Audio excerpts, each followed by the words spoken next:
Senhores, bom dia, boa tarde, boa noite. Está começando mais um Coin to Biz, o spin-off do Talk to Biz, que é a nossa coluna semanal sobre estratégia, gestão, marketing e inovação. E aqui no Coin to Biz, você já sabe, uma vez por mês nos reunimos para falar especificamente sobre o mercado de videogames, a bilionária indústria dos videogames. O meu nome é Bruno Garcia, eu sou professor e profissional na área de marketing e business. E hoje temos convidados, porque vamos falar do passado. Tem um convidado que já esteve aqui uma vez e um convidado que está chegando a primeira vez. Eu tenho a honra de receber mais uma vez aqui no nosso programa o Marcos Garré, que é uma das maiores autoridades no país no mercado retrô. Tem livro publicado, agora tem documentário que a gente vai conversar aqui hoje. E o Carlos Biguetti, que é produtor do documentário também, junto com o Marcos Garré. Sejam ambos muito bem-vindos aqui ao nosso programa, ao Coin to Biz. A gente agradece, Bruno. Obrigado o convite. Começa o Marcos. Você fez a introdução dele antes. Fala você, Marcos. Vai lá, Marcos, vai lá. É isso mesmo, pessoal. É sempre um prazer estar aqui, né? Muito obrigado, Bruno, pelo convite, aqui o Coin to Biz. É sempre um prazer eu falar ao lado, entre aspas, aqui do meu amigo irmão Carlos Biguetti, né, amigo de tantas aventuras, né, Big? E vamos falar sobre... somos os melhores amigos de infância tardio, né? E vamos falar, então, sobre esse projeto que nos deu muito trabalho, mas também tem nos dado muita alegria, né? Legal.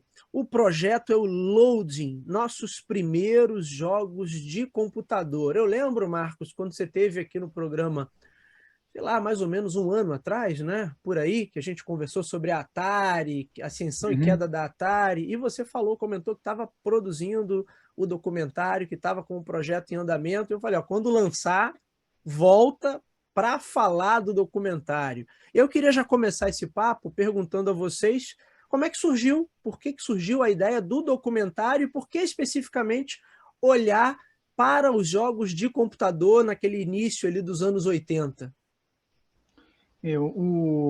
Os jogos de computador, né, para quem teve a chance de vivenciá-los, de possuí-los, ou simplesmente de brincar na casa de amigos, eles foram muito emblemáticos, eles foram muito significativos, porque eles eram um salto quântico, vamos dizer assim, em relação aos videogames que foram contemporâneos a eles, como o Atari, o Odyssey, o Intellivision, o próprio ColecoVision, né, o Spicevision que nós tivemos aqui.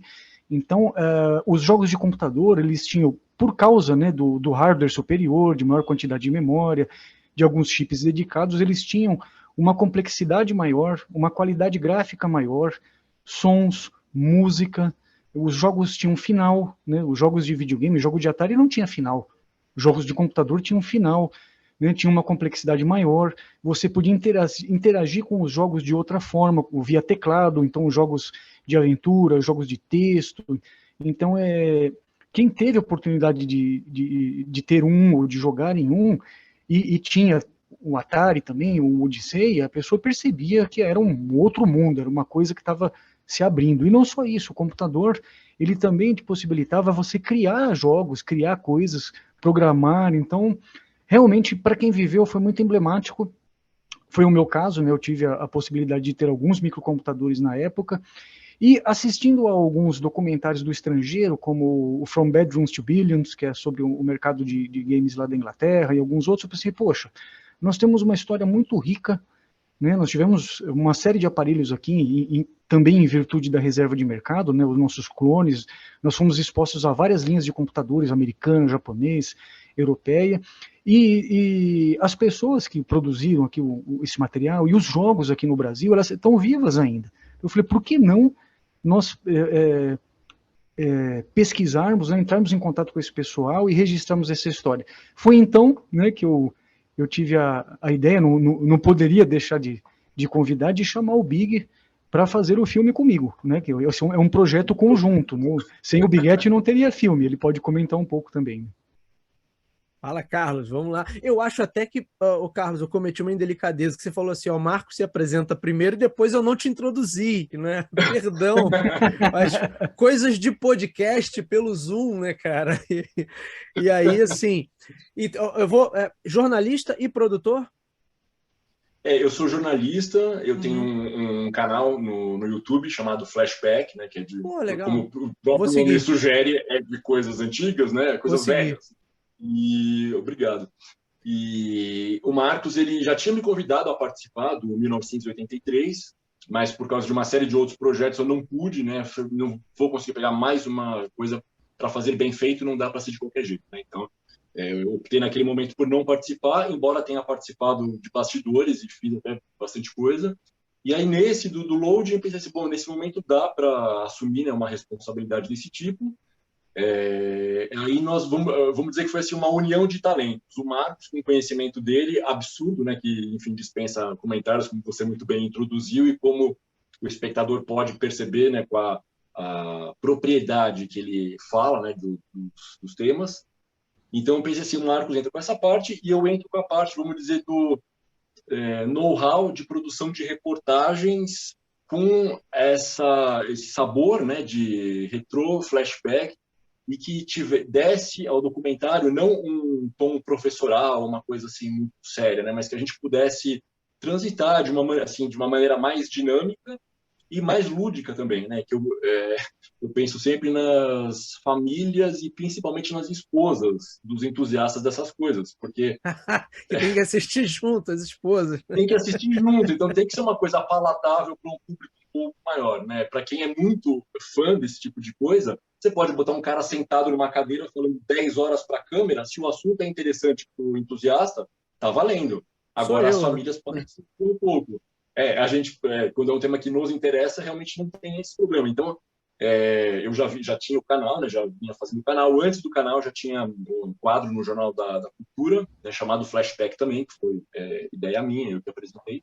Bacana. E anterior a isso, na gênese disso, até na TV Gazeta de São Paulo, eu já fazia reportagens que eu considero o embrião do que viria a ser o Flashback do dia, né? Então, com reportagens que chegaram tipo a centenas de milhares e uma delas mais de 1,5 milhão de visualizações, de uma loja chamada Mapping, não sei se o pessoal de outros estados fora de São Paulo conhecem, mas Acredito que essa sim, né? reportagem ela foi compartilhada por WhatsApp, enfim, fez um super sucesso, então eu precisei quando o Marcos me convidou, eu entendi, pensei, bom, sei fazer as coisas de um jeito, né, da maneira que as pessoas gostem, se emocionem. Eu falei, eu vou ter um desafio de encontrar o que é que captura, né, a emoção e o interesse desses caras 4 décadas depois eles ainda continuam falando disso, né, e traduzir isso para um público não só para as esposas e família, como eu falo brincando, mas para um público de repente mais jovem ou um público que infelizmente não teve acesso a isso na época porque eram coisas caras.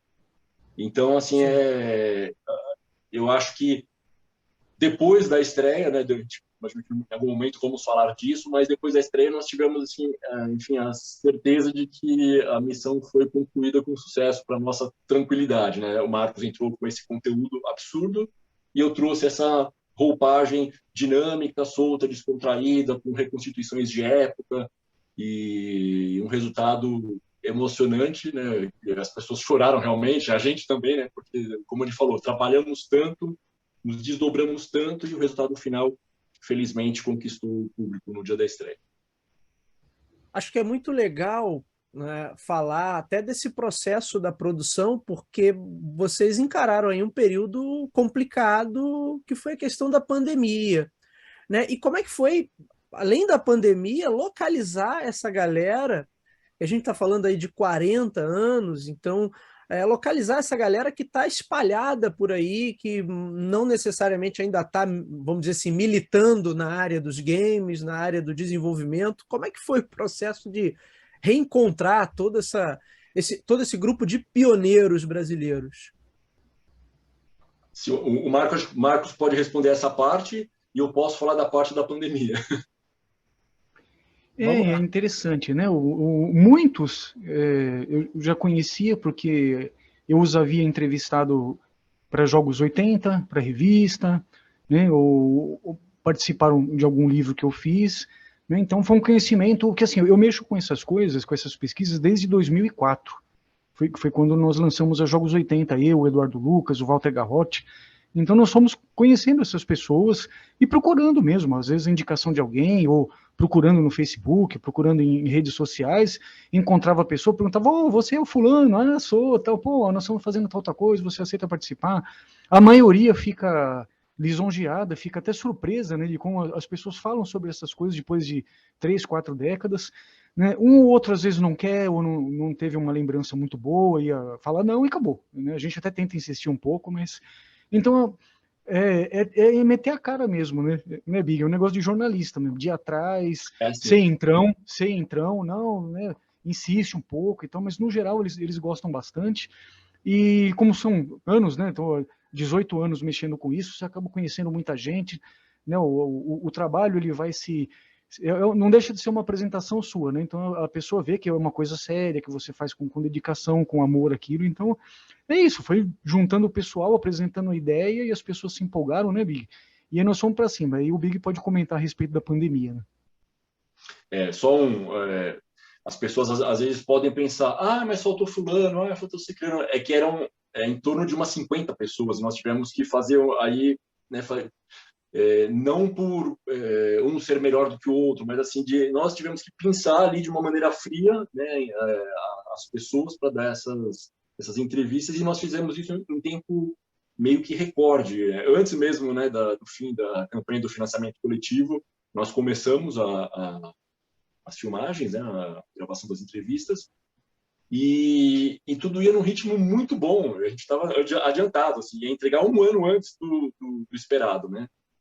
E aí, de repente, em março de 2020, todo mundo deve lembrar, acho que dos últimos instantes antes de fechar tudo, né? Assim, aí era uma sexta-feira, 13 de março, e na semana, no final de semana, virou o final de semana já com as coisas começando a fechar.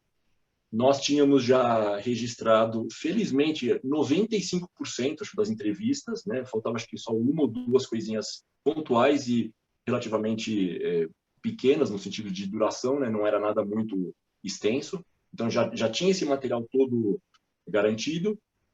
E aí entra a pandemia, né? E aí ninguém mais quer falar, né? Porque estava todo mundo com receio, né? Enfim, nem todo mundo, algumas pessoas estavam com muito receio, outros não muito, mas assim é o tipo de coisa que paralisa uma produção, né? Então, a partir do momento que não tem Olimpíada, não tem novela da Globo, a Globo parou de gravar novela, nunca antes tinha acontecido isso, né? Então, nós, no nosso modesto projeto, também tivemos que parar por causa das pessoas também, né? E pela segurança de todo mundo. E aí foi um tempo que a gente sempre fala, a gente nunca deixou efetivamente de trabalhar, porque nós fomos pensando nas outras coisas que não dependiam de estar, né, com pessoas, de reunir, encontrar pessoas. Então nós fomos pensando na montagem, na decupagem, né, em como costurar o filme e, voltando na primeira resposta, e dar a ele esse aspecto um pouco mais solto, né, mais dinâmico.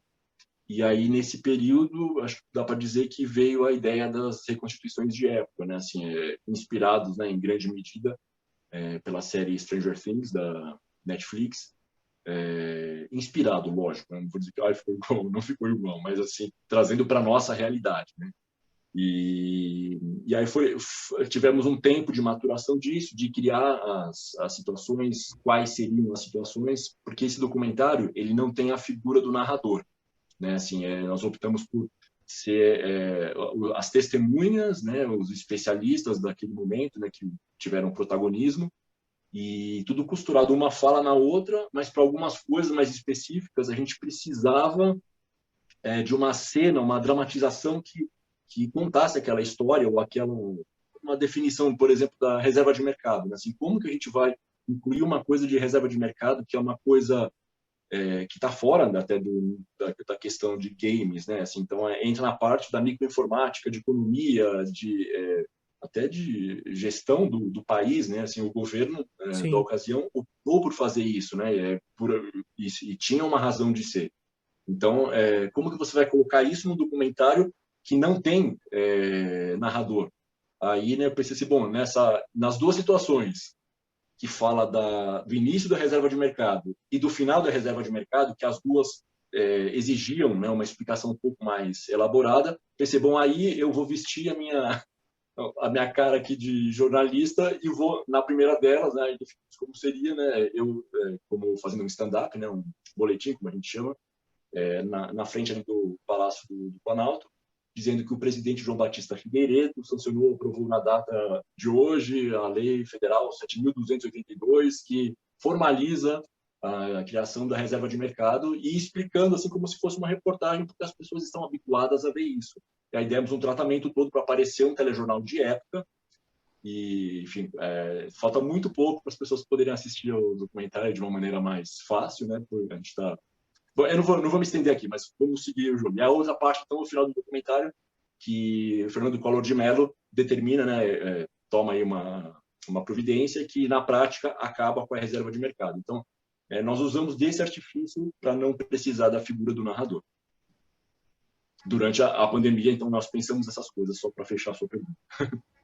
Muito legal. Agora, sobre esse material todo, que eu imagino que tenha horas e horas aí de entrevistas, depois lança a versão do diretor, né? Com 3 horas a mais com as entrevistas que não puderam ir ao ar ali por conta do dinamismo próprio, né? Do documentário.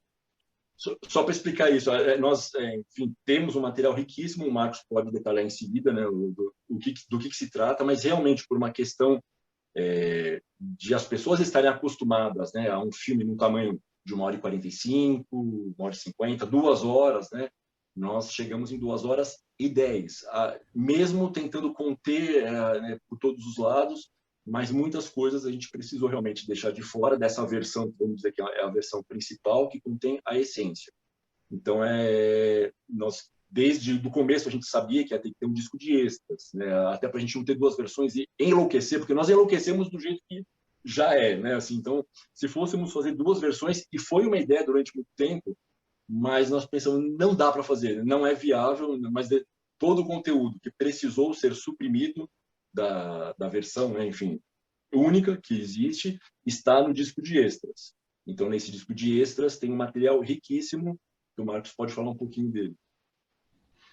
Exato, o disco de extras ele traz, como o Biguete falou, vários trechos de todas as entrevistas que nós fizemos que não entraram, né, no filme principal, e são falas relacionadas mais a, vamos dizer assim, história de fabricante, uma coisa mais técnica sobre uma determinada linha de microcomputador, coisas assim que não estão necessariamente ligadas aos jogos, porque, lembrando, esse não é um documentário sobre a história da microinformática doméstica do Brasil, não, ele é um documentário sobre jogos de computador, com enfoque nos nossos pioneiros, nos nossos programadores brasileiros, mas também com jogos que vinham de fora, que eram copiados aqui, eram pirateados, né? E todo aquele ecossistema que eu costumo brincar, que nós podemos falar sobre isso depois, né? Então, o disco de extras, ele traz esse material, essas entrevistas, ele traz também, pode revelar, Big, o negócio da BGS? Não vai dar spoiler aí. Nós temos essa questão, nós temos uma questão que a gente está resolvendo agora, no dia de hoje. De novo, por uma questão de espaço, o disco de extras já está lotado, já extrapolou. Então, nós vamos fazer uma triagem aí nesse material. É melhor não entrar muito em detalhes, porque a gente pode se comprometer de coisas que... Mas, assim, acreditem que está riquíssimo, como o Marcos falou. Tem todas essas coisas que não entraram, da microinformática, quem eram os engenheiros por trás disso. Então, a pessoa vai poder ver o rosto do cara que fez, né, desenvolveu tal linha de computador, que fez a versão, vamos dizer assim, né, nacional, que não era a partir de engenharia reversa, né, como disse popularmente, mas não foi exatamente. Fala um pouquinho disso, Marcos, só para a pessoa ter noção da profundidade desse material. Acho que é sobre o Cláudio Cassens, né, que acho que você está dizendo, Big. Então, essa questão, né, da engenharia reversa, de você copiar, não era, em muitos casos, na maioria, não era simplesmente você fazer uma cópia daquele equipamento de fora. Você tinha que fazer uma adaptação, primeiro, para o nosso clima, né? Você pega um equipamento que é vendido para o mercado europeu, por exemplo, para a Inglaterra, você tem que adaptar para o clima brasileiro. Por exemplo, essa é uma das coisas.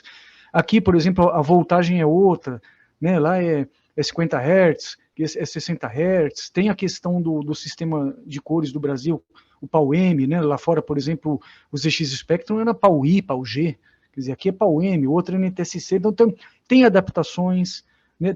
Não é simplesmente uma cópia, né? E no sentido também de que a apresentação desses aparelhos, o gabinete plástico, o nome, a cor, eles iam mudando tudo.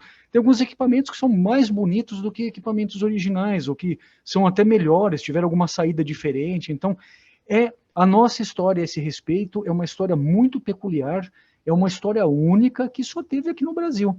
É exatamente como nós falamos também no documentário 1983, de Os Clones do Atari, por exemplo. Sim. Esses micros que nós tivemos aqui, extremamente pitorescos, né? Assim, a criatividade do brasileiro é uma coisa que parece que não tem fim, né? E isso tem no material de extras, né? Então, esse é um ponto que eu queria explorar mais, porque ficou muito para essa geração a pecha assim, de que eram cópias de má qualidade e caras, né? Então, acho que para quem olha superficialmente para o período histórico ali, anos 80, né, ficou muito marcado isso. Isso aqui produtos nacionais, mas são cópias dos produtos originais e notadamente de péssima qualidade e com um preço muito elevado. Só que, na verdade, você traz isso muito bem no documentário também sobre o 1983, né, que havia muito pioneirismo e muita inovação. Né? Aqui, não foi aqui que a gente teve um clone do Atari que dava pause no jogo? O Onyx Júnior. Onyx Júnior, isso mesmo. Né? Então, fala um pouco mais do papel desses pioneiros no desenvolvimento de software, porque naquela época o que a gente tinha de videogame por aqui efetivamente? Era Atari e clones do Atari, né? Porque outros Coleco praticamente não chegaram também, Television, Odyssey, né? Odyssey, Odyssey 2, né? Que chegou por aqui. Isso. Né? Fala um pouquinho desse pioneirismo, Marcos. Vinha muitos jogos de fora, né? E isso é inegável, né? Isso é falado no documentário. Os jogos das diversas linhas de micros que nós tivemos, né? O MSX, Apple II, ZX Spectrum, ZX81, TRS-80, TRS Color, e depois o Amiga. Então, vinha jogos de fora, porque justamente os jogos eram produzidos em massa no exterior. Então, esse material era trazido para cá e era copiado, era disseminado sem dó nem piedade. Era uma pirataria, né? Querendo ou não, era. Mas, né, o jeito que o Brasil funcionava na época favorecia esse tipo de coisa. Né? As soft houses do exterior, ou mesmo os fabricantes, né, não davam assim, muita bola. Né? Um país de terceiro mundo, lá longe, na América do Sul, lá embaixo, eles tinham outras preocupações. Né? Então, não tinha internet ainda naquela época, o cara nem ficava difícil, sabendo se duvidar, né? Eu tenho muito medo de usar a palavra que era errado, que era roubo, né, pirataria. É um assunto extremamente delicado, mas se as coisas não tivessem acontecido dessa forma, nós não teríamos sido expostos a tantos jogos e a tantos equipamentos diferentes. Mas falando agora dos pioneiros, né, nós tivemos alguns grandes pioneiros que tiveram essa coragem, né, de chegar, sentar, escrever um jogo e publicar naquela época, né, numa época que era espartana, né, tudo era muito caro, inflação galopante, mais de 200% ao ano. Eu lembro dos meus pais iam ao mercado de manhã, aí à noite, no dia seguinte, os preços já haviam sido remarcados. Eu lembro dos meus pais comentando sobre isso. Então, foram corajosos, né? Nomes como, por exemplo, Renato De Giovanni, que fez o Aeroporto 83, Aventuras na Selva, Amazônia, Serra Pelada, Angra 1, ele é o nosso grande pioneiro. Luiz Fernandes de Moraes fez A Lenda da Gávea, depois o Barravento pro Amiga, né? Tadeu Coringa da Silva, que fez o Em Busca dos Tesouros, que seria a nossa versão do Pitfall, vamos dizer assim, para o ZX81. Maurício Bussabi, que fez o Avenida Paulista, e tantos outros programadores, criadores de jogos, Divino Leitão, né, que também fez aí o Cavernas de Marte, Valkyrie, o Gilbert. Então, o pessoal que tinha, assim, a gente tinha escassez de informações, escassez de literatura, né, para conseguir revistas de fora, livros de fora, era tudo muito caro. As revistas chegavam às vezes com 4, 5 meses de atraso, né? Havia livros nacionais, claro, nós tínhamos livros muito bons, mas era tudo muito caro, então o pessoal tinha que sentar e fazer, e quebrar a cabeça, e saíram jogos muito bons, jogos bem bacanas, que realmente fizeram história, e nós os retratamos no documentário, né, Big? Não sei o que o Big quer complementar aí. Não, acho que você já falou tudo, né? Assim, e aí o filme ele acontece, né, numa linha mais ou menos cronológica, né, contando, vamos dizer, a história principal de fundo. E aí, entremeado a isso, nós fomos pensando e posicionando cada um deles, né, desses pioneiros, ao longo do filme, de uma maneira que fizesse sentido na lógica de quem está assistindo, fosse algo ok. Tem alguns saltos, vai para um ano tal, depois volta, né, para mostrar uma coisa anterior, mas foi a maneira que nós encontramos de garantir esse dinamismo, né, e não simplesmente fazer uma linha do tempo meio que estanque, né? Assim, ela é bem dinâmica, né? Ela é bem, tem essas alternâncias de personagens, de linhas de computador, de essas cenas de reconstituição que nós fizemos, né? Assim, que passeiam por alguns ícones, né? Colocamos também algumas, se podemos chamar assim, de easter eggs, de referências de cultura pop, algumas visuais, outras textuais, outras de layout e cor, outras, né, assim, explícitas. Então, assim, tem cenas bem interessantes, né? Assim, acho que ficou o resultado final, a gente, como eu falei, a gente estava não inseguro, mas estávamos satisfeitos com o que fizemos, mas não sabíamos qual seria a reação do público, né? E aí, depois que teve o lançamento, nós soubemos que tivemos a confirmação que foi uma escolha acertada. Só fazer um comentário, Bruno, para complementar. Pensa assim, o 1983, o ano dos videogames no Brasil, ele tem uma tônica diferente. Ele é uma coisa muito mais professoral. Então, o 83 tem data, tem marca, tem nome, tem preço, tem valor, e tem o narrador. Então, é uma carga de informação pesada, assim, o 83. Não, o loading é bem diferente. O loading é mais leve, né, Big? É mais suave, é mais engraçado, é mais... Não vou dizer descompromissado, mas é mais solto, assim. Você humano, mais talvez, leve, né? mais Eu acho leve. que... Isso, muito legal. mais humano. Né? E aproveitar que você falou isso, só acho que um posicionamento só para fazer, não é posicionamento, mas enfim, o Bruno estava falando, né, do 83, né, e você falou em seguida, o Marcos falou da complexidade dos jogos, que tinham um enredo, que eram mais sofisticados, e é a ponte justamente, né, assim, o Loading, ele é a continuação do 1983, e ele é uma ponte para a geração seguinte dos clones do NES, do Master System, porque houve esse hiato, né, assim como você costuma dizer, de uma geração de games para outra, de videogames para outra, da segunda para a terceira, se não me engano, né? É isso. O Atari é a segunda, que a primeira é o telejogo e os bem mais rústicos. Então, é da segunda para a terceira, houve esse hiato que aqui no Brasil se estendeu por mais tempo, né? Enquanto lá fora já existiam essas outras gerações de videogames, aqui nós tivemos esse período que foi muito bem preenchido pelas linhas de computador. Exato, né? Muito legal. O Nintendinho e o Master System, eles foram aparecer no Brasil só em 89, ou a partir de 89. E o Atari, o Odyssey e Companhia Limitada, eles foram lançados em 83. Então, são vários anos de hiato, né? Como aqui no Brasil as coisas chegavam com atraso. Ah, sim. Pode-se dizer que é uma década inteira, né? Que o Atari e os congêneres aí reinaram absolutos. Reinou absoluto. Exato, e quem estava acostumado com o Atari e os outros e viu os computadores, é o que eu falo, foi um salto quântico, foi uma coisa... É difícil hoje para quem não viveu ou para quem assim, não conhece, às vezes acha que não... Mas na época você pegava, por exemplo, um jogo de Atari, um River Raid, um Sequest, um Keystone Capers, e você pegava, por exemplo, jogos de MSX da Konami, como Nightmare, Kings Valley, outros jogos, ou jogos, por exemplo, como Karateka do Apple II, que é um jogo que tem uma linguagem cinematográfica, ele tem final, você ficava assim, boca aberta, era uma coisa, era um salto incrível mesmo, não era uma coisa pouca. Você ficava assim... Parecia um filme. Nossa, parece um filme, o Karateka parece um filme, o seu queixo ia no chão, era muito melhor. Para aquela época era muito superior, né? E depois também, acho que por quase uma década, né, Marcos? A gente pegar todos os anos 90, os jogos de computadores sempre foram bem superiores, assim. Depois é que deu uma equilibrada ali a partir dos anos 2000, talvez, ou 2000 alguma coisa. Mas naquela época 90, a diferença é ainda mais gritante, não? Nos anos 90 nós tivemos ainda um rabicho, vamos dizer assim, do MSX, né, que o técnico, né, o Ademir Cachano, ele bolou, né, o kit de transformação para MSX 2.0, depois o MSX2+, então os anos 90 deu uma esticada no MSX, e no início começou a chegar o Amiga, que foi um outro computador que deixou todo mundo maluco, né, o Amiga também nos anos 90, e o PC, né, o PC surgindo com VGA e depois com kit multimídia, então começou aqueles jogos, né, o Doom, Duke Nukem, Sim.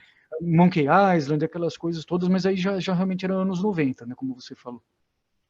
Agora, meus amigos, para a gente já caminhar para o encerramento, que o Biguete pontuou muito bem ali, né? A lei de reserva de mercado, e aí início dos anos 90, no governo Collor, abertura de mercado. E aí eu estava conversando com o Marcos um pouquinho antes da nossa gravação, e ele falou, destacou isso para mim, né, a importância dos ecossistemas que foram construídos ali ao redor dessa nossa, vamos dizer assim, a nossa pequena indústria de jogos para computador, né, que ensaiou ali um início naquele momento. Na visão de vocês, depois de todas essas entrevistas, o que faltou para a gente, né, daquele momento em diante, engatar de fato numa atividade, vamos dizer assim, econômica consolidada, de agora termos uma indústria de software no Brasil? Foi a questão realmente econômica, porque no Brasil eram tempos difíceis, né? Nem sei se eu digo mantenho no passado, se ainda são tempos difíceis, eternamente difíceis, né? Mas naquela época acho que bem piores, né? Na visão de vocês, o que ficou desse momento, da gente ter uma geração que ali ensaiou um start, olha, esse negócio agora vai engrenar, mas que depois, nos anos 90, meio que veio uma pancada, e aí não só o desenvolvimento foi muito afetado, como a própria indústria, que vendia que jogos como a Brassoft, que nos anos 90 fecha, né? Porque não conseguia mais dar conta da competição. O que vocês trazem disso? Olha, desde aquela época, né, dos anos 90 em frente, a verdade é que nunca a criação de jogos no Brasil, na verdade, ela nunca parou, né? Nós tivemos, por exemplo, a versão do Amazônia em CD-ROM, por exemplo, na época. Tivemos um incidente em Varginha, né, com um jogo de PC que Nossa, isso até virou uma hoje lenda, né? Virou uma lenda. muito comentado, né? Ele é muito comentado, inclusive ele foi, salvo engano, o primeiro jogo brasileiro que foi lançado no exterior, né? Ele foi lançado com outro nome, né? Porque a palavra Varginha não soa muito bem em inglês. Exato. Né? Ele foi lançado como Alien Anarchy, né? Legal. Então, assim, o que faltou, né? Respondendo a sua pergunta, faltou incentivo, principalmente financeiro, né? Para você dar o próximo passo, para tornar aquilo grandioso. E não é só isso, né? A situação do Brasil econômica, né, socioeconômica, foi sempre muito difícil. Então, eu não sei se você se lembra, Bruno, eu não sei a sua idade, né? Mas principalmente naquela época... 4-2, nasci exatamente 80. Tinha os planos econômicos, plano Bresser, plano Verão, plano cruzado, gatilho, e não sei novo. o que lá. E a cada vez o produtor levava uma lambada. Né? O Renato De Giovanni, sobre quem nós já falamos aqui, ele lançou um livro chamado 40 anos desenhando aventuras. Ele comenta no livro todas essas dificuldades. Quando você pensou que você ia dar aquele passo, pum, vinha um corte desse, vinha um plano daquele, e você perdia tudo. Foi uma época muito difícil, né? Então, o brasileiro ele é criativo, né? O problema não é esse, né? E os jogos eles sempre estiveram por aí. O interessante é que hoje, né, atualmente com a globalização e tudo mais, a facilidade de informação que nós temos, a internet, tem vários estúdios brasileiros, vários profissionais produzindo material, né? Então é uma coisa, o brasileiro na verdade ele é apaixonado por games, por jogos e por tecnologia, né? Já desde aquela época, desde o final dos anos 70, com telejogo, aquelas coisas todas, o brasileiro sempre gostou disso, né? Mas acho que o Big pode complementar aí, né, Big?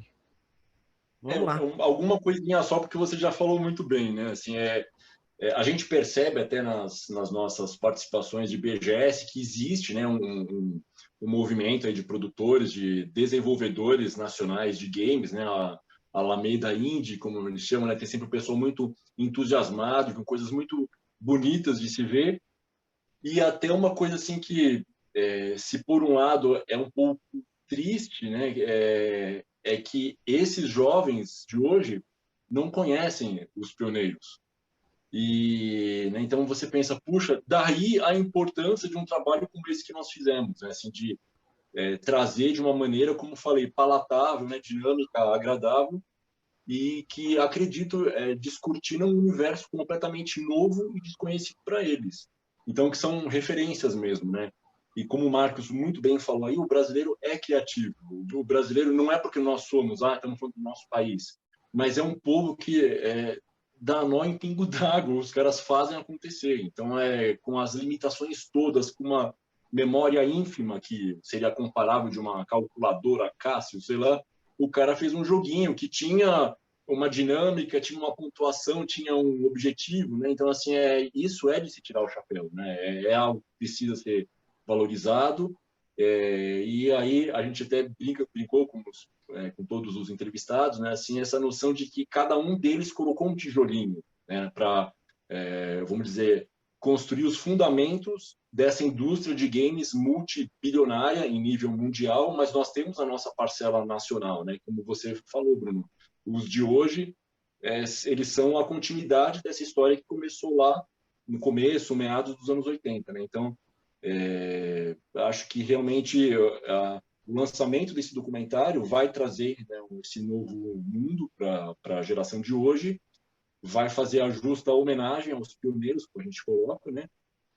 E ainda de uma forma lúdica, de entretenimento, né? Embora seja um filme de nicho, mas nada impede que alguma pessoa que não participa, né, desse nicho, ela também aprenda, se encante, se emocione. Então, acho que sabe, quando todas as pontas, os pontinhos se ligam e a história se fecha. Então, é motivo de muita satisfação para a gente e é uma homenagem, acho que ao empreendedorismo brasileiro, né? Assim, como o Marcos falou, você também lembrou muito bem, é um país que, infelizmente, tem um cenário econômico, político sempre muito desafiador, né? Assim, Sim. Em termos, até os jogos, às vezes, jogos estrangeiros, enfim, colocam assim, nível de dificuldade, né? Easy, medium, hard e pro. O nosso, assim, é ultra pro, é sempre É muito difícil. sempre. Aprender nos Estados Unidos é moleza, né? Uma Sim. economia estável, pujante, forte, né? Com um governo que não pesa em cima do empreendedor, né? Deixa ele empreender, né? Não é um peso na vida das pessoas. E aqui é o contrário, assim, com os vilões mais difíceis, com os chefes de fase mais complicados. Então, é de se tirar o chapéu para esses caras que conseguiram fazer. Dizem eles são até da modesto, como diz quando a pessoa não tem a Covid, acabou com com a memória. Mas eu assim, eles são, como fala, Marcos, quando a pessoa não é humilde a palavra, a pessoa bom, enfim, Não ela tem seria modesto, né? Mas modesta, Ela não se dá a devida importância, talvez. exato, ou não só não se dá, como não se deu conta de que talvez fez eles não. tanto com o que ela tinha na mão. Modesta era Isso, a palavra, obrigado. talvez eles não tenham a noção do impacto que eles foram capazes de gerar, né? Porque a nossa Não sociedade tinham. também acaba valorizando só o que faz muito sucesso e o que gera muito dinheiro, né? E você Sim, teve sim. toda uma geração aí, e aí eu posso falar que eu acho esse trabalho de vocês, eu acho fundamental, porque as gerações atuais precisam conhecer, né? Meu filho jogou Atari, eu tenho um telejogo aqui que não funciona, mas ele já manuseou, né? E acho que as novas gerações, né, não têm a noção do que era, do que já foi e do quanto esses camaradas tinham garra ali, né? Tinham paixão por aquilo e por isso iam contra todas as adversidades, jogando no nível mais difícil, com o boss no nível mais alto, mas eles iam lá e perseveravam, né? Então, acho esse trabalho de vocês fundamental. Parabéns por isso. Parabéns mesmo. Muito obrigado, Obrigado, Bruno. obrigado. Obrigado pelo espaço aí de nos ouvir aí no seu canal. Nada, olha, eu sou hoje eu gosto muito de videogame, mas eu sou muito mais um espectador, né? Eu brinco até com os meus colegas, né? Que o meu prazer com o videogame é um prazer muito mais contemplativo, né? De olhar, ver e entender também, acho que passa por isso, né? Entender o trabalho que está por trás daquilo ali. E acho que hoje, né, óbvio, você pega um jogo de PlayStation, Xbox, os caras têm um mega estúdio, uma produção cinematográfica para fazer aquilo ali. Mas quando você pega até ali a quarta geração, da quarta para a quinta que começou a mudar, né? Mas até meados dos anos 90 ainda era muito isso. Os camaradas na frente do computador encontrando maneiras de driblar as limitações técnicas. Então, isso é um negócio que eu admiro demais. Eu gosto muito de estudar inovação, então para mim é um prazer receber vocês aqui. Já estamos nessa reta final, por favor, para as pessoas conhecerem o trabalho de vocês, conhecerem o Loading. A galera com certeza agora já vai ficar de olho na versão aí com os extras. Se duvidar, já vem um segundo disco extra aí. Então, assim, por favor, Talvez. onde é que a galera acompanha o trabalho de vocês?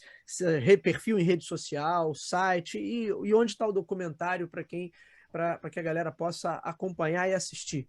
O filme Loading, ele é um documentário independente que teve como kickstart, né, o pontapé inicial, um financiamento coletivo que arrecadou o valor, né, estimado total em 10 dias, mas que nos custa 10 vezes mais do que isso. Eu posso falar porque o valor é público, coisa de 30 mil reais mais ou menos, 30, 33, por aí. Só que em trabalho, esse dinheiro ele foi usado da maneira mais assim, como se estivéssemos usando o nosso dinheiro mesmo, de maneira responsável, mas ele custa muitíssimo para a gente pelo tempo que nós, sabe, madrugadas, viradas, e centenas, milhares de horas. Imagino. Uma coisa, eu costumo dizer assim, é hediondo você fazer um filme desse porte em 2 pessoas, Marcos e eu, só. Assim, tivemos o editor Lucas de Porto Alegre e outras pessoas, amigos, de ajuda valiosíssima. Assim, Daniel Ravazzi, outros que ajudaram em pesquisa de imagens, Leonardo Roman. Eu não vou falar mais ou menos para não ser injusto, porque são assim uma dezena de pessoas, Marco, mais ou menos, Sim. que ajudaram muito, mas assim vamos dizer que o peso todo mesmo é a responsabilidade do Marcos e minha. Nós dois, né, enfim, ele idealizador, né, e eu entro aí como sócio dele nessa empreitada. Então fizemos, né, o documentário acontecer. E então, por essa razão, né, e desde o começo a gente nunca escondeu que não era um filme comercial, sempre foi, né, a ideia de que fosse um filme comercial. Então nós não vamos, diferentemente do 1983, ele não vai estar disponível no YouTube. Então as formas de assisti-lo são basicamente adquirindo no site da Bitnamic, que é bitnamic.com.br, né, que é a loja que o Marcos mantém junto com o Felipe Veiga, de Portugal, em que eles lançam, né, enfim, todos esses produtos, né, de retro gaming, né, da cultura de retro gaming. E então está disponível lá para compra nas versões DVD simples ou convencional, standard, né, a palavra que a gente adotou, DVD standard, Blu-ray standard, DVD colecionador, Blu-ray colecionador. Nossa sugestão, Blu-ray colecionador, né, que é a melhor qualidade de imagem, com o material mais completo possível, e vale muito a pena para você presentear aquele seu amigo, aquela pessoa, ou se presentear com algo que não é porque nós que fizemos, mas assim está muito legal, está muito interessante, emocionante, completo, né? Então assim é algo que eu considero definitivo, porque ninguém mais vai falar sobre isso, né, depois, sendo que todos os pioneiros já estão nele, né, então não tem por que alguém fazer outro, e mesmo que fizessem, não tendo a participação do Marcos, que é o papa dessas informações Verdade. não tem por quê. Então, a versão definitiva, eu considero que seja essa. Então, se você gostaria de assistir, a indicação nossa, lógico, fizemos as outras para as pessoas terem a opção, mas a versão disparado que a gente recomenda adquirir é essa, que é com Blu-ray colecionador. E estamos fechando, inclusive, a autoração esses dias. A gente quer despachar isso antes do Natal e que esteja disponível, né, que as pessoas consigam comprar e receber pelo menos na temporada, ainda que passe 1, 2 dias, não sei, do Natal, mas a gente quer que esteja tudo pronto para as pessoas já receberem agora. E nós vamos ter a modalidade de assistir em alguma plataforma. Estamos estudando possivelmente, provavelmente, Hotmart, a pessoa vai poder assistir sem adquirir mídia física. Se não for Hotmart, vai ser algo equivalente. Porque, como eu falei, é um produto comercial, né, e a exemplo de cursos e documentários mesmo, né, que já existem lá publicados, é algo comercial e que nos custou muito para fazer, né? Então é justo, é honesto. É justo, claro. Enfim, receber alguma remuneração devida por isso. Então essas são as duas formas de assistir. E temos pôster do filme também que ficou bem legal. Inspirado nos Jogos de Guerra, né, que é um clássico dos anos 80 com Matthew Broderick, né, que Sim. brincou ali, que encantou muitos de nós, né, o primeiro contato, inclusive, de muitos de nós foi esse, vem do filme. Então é totalmente inspirado, a gente até brinquei quando a gente concluiu, né, a arte do pôster que eu fiz. É tudo assim, não sei o que, é que nós fizemos, porque tivemos ajuda externa, sim, somos muito gratos, mas muita coisa foi nós que fizemos e tivemos que aprender a fazer. A gente também não sabia fazer. Mas a arte, então, ficou feita.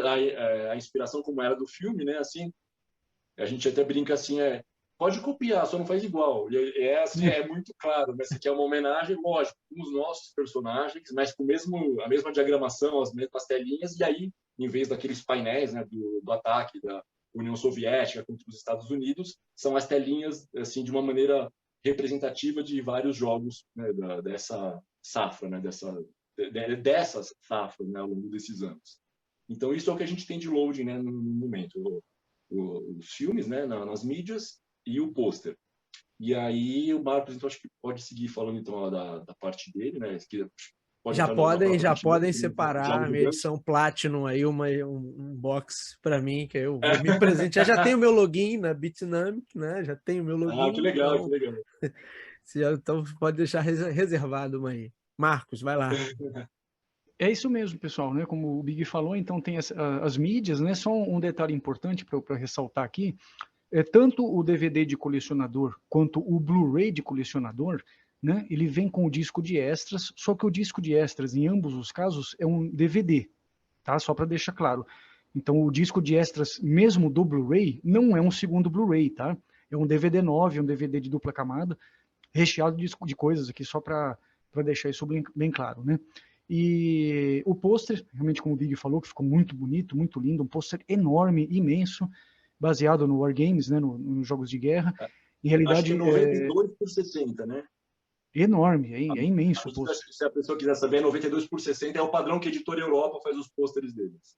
Exato, e tanto o Wargames, né, os jogos de guerra, quanto o Tron, são dois filmes que foram citados por entrevistados, que são dois filmes bem emblemáticos que nos encantaram na época, né? Tanto os Jogos de Guerra quanto o Tron.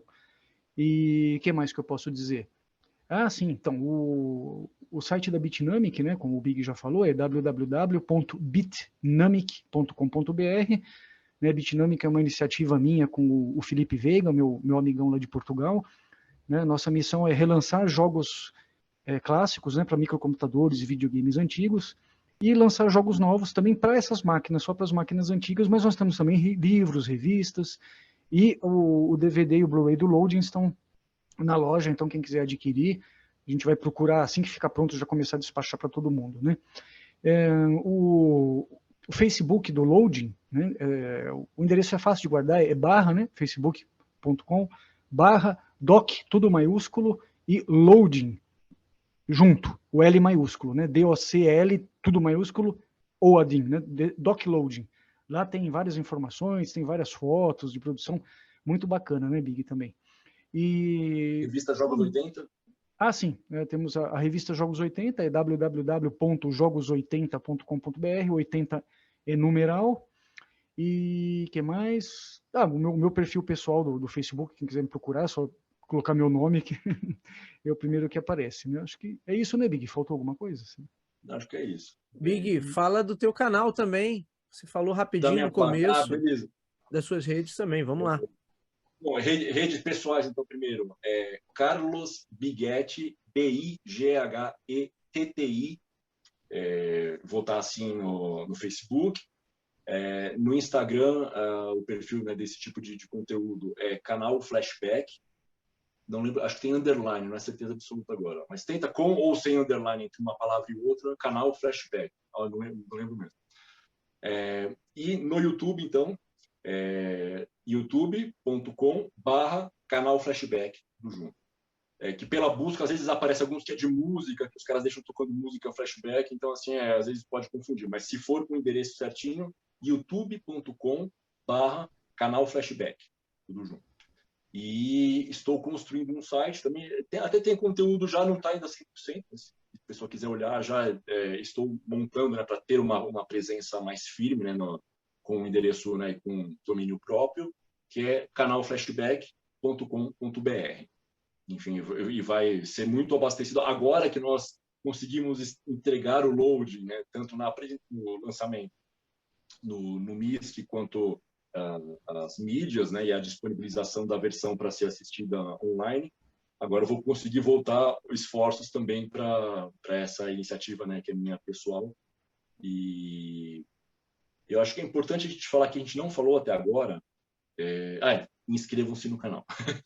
E acho que é importante a gente destacar que a gente não falou ainda, nós estamos com algumas iniciativas, contatos feitos já para sair com loadings, para fazermos uma pequena turnê de loading em algumas cidades capitais, umas principais capitais brasileiras, né? Assim, a gente já está com conversa adiantada em Rio de Janeiro e Belo Horizonte de cara.